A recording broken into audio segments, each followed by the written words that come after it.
I just really wanted to come on today to just share something that I experienced today that really, really made me think about myself. But I'm also hoping that when I share this, it might make you think about yourself as well. So we see in the Bible that the Bible talks about we shouldn't get weary in doing good. Well, I had the funniest experience last week. So I'll tell you the story. I was driving out and I was, going around for my meetings, and I received a call from a previous client that I had worked with and helped to set up a business website for them quite a few years ago, and I've never spoken to them again. They've never spoken to me since I created this website for them. But I got a call this week, and the person asked me if I could help them because they were experiencing some technical issues with their website and their email, so they couldn't access certain emails, which was important for them because they were expecting certain documents. And I was really busy. I'm not even gonna lie. Like, I was running around, I had meetings and everything. And, I needed to get home for a delivery. And I had another meeting in the evening with my mentees. So it was a busy day. However, I started thinking to myself, you know what, Michelle, this person is actually desperate. For them to actually give you a call, it means that they've literally tried everything. So I said to the person, send me some details, I'll have a look. Immediately I got back home, I did exactly that. I checked to see if I could find any way or any solutions to help. And then I sent the person an audio message to say, look, I've checked everything and this is what I suggest you do. Do you know I never heard back from that person? I think they sent me a code or a pin in response to my audio, and they never came back to me. They didn't tell me whether the solution I suggested, whether it worked. Till now, I don't know if they sorted out the problem. But it got me thinking, because in that very moment, I could have decided I am not going to help this person because it's not my problem. Like, I don't even have to deal with it with everything else that was on my plate. But I thought, you know what?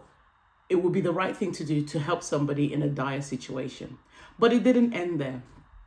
So for that situation, I never heard from that person. I don't even know what the outcome of the situation is. But I did what they needed, and that was that.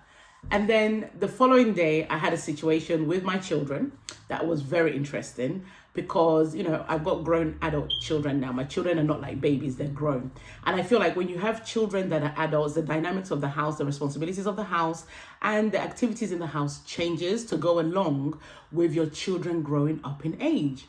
And so my expectation is, as their mother, they should contribute to the house. Now, this could be financially, or this could be doing different things like cooking, cleaning, and all of that kind of stuff.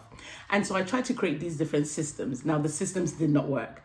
I tried to designate days for them to cook, days for them to clean, and all of that kind of stuff. And it didn't work. So we squashed it. We said, no, this isn't working. We're going to try something else.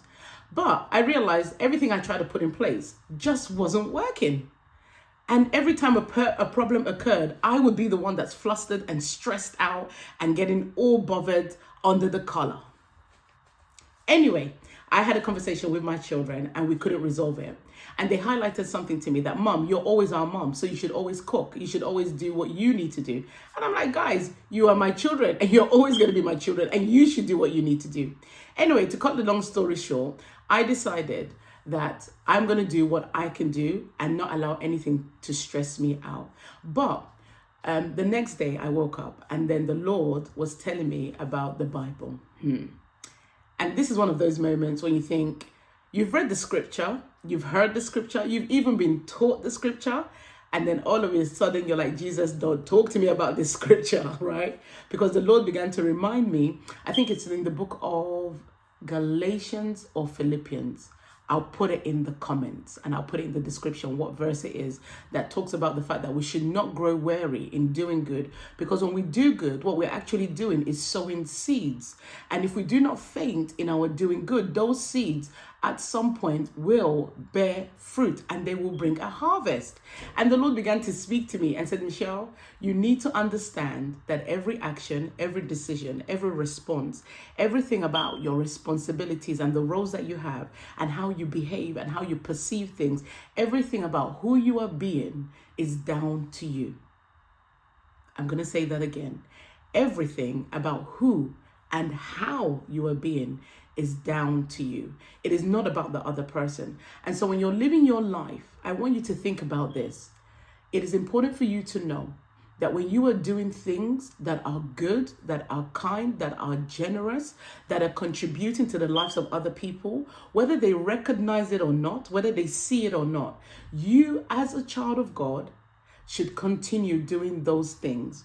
And the reason why is because we are the light carriers in the world. And the only way for light to spread and remove and dispel the darkness is when the light keeps shining. It can be very exhausting to be someone that is the one that's always doing good. But I want to remind you that we have someone that is our role model, and that role model is Jesus. So I just really wanted to jump on today to say, do not give up doing good, because at the end of it, there will be a harvest and the reward will come to you. I hope that helps somebody today. See you next time.